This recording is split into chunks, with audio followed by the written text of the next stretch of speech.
sono donne della memoria, sono donne note, sono donne fantastiche e spero che magari in ciascuna di esse qualcuno riconosca qualche tratto. Nell'immobilità di uno sguardo impresso sulla tela si celano visioni simili al sogno, al vissuto, all'intimo panorama interiore fatto di palpiti ed emozioni altrimenti impossibili da comunicare.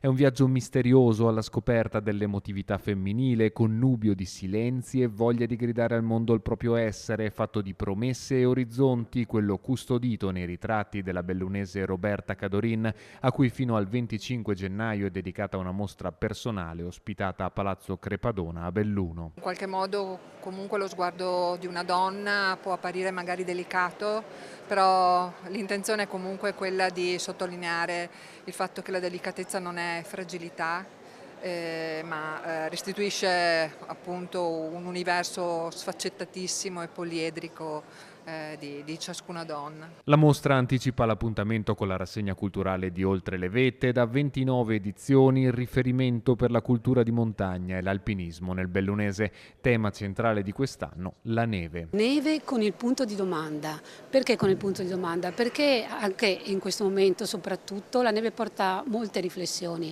Ci sarà, non ci sarà, cosa comporta a livello anche di turismo nella nostra provincia.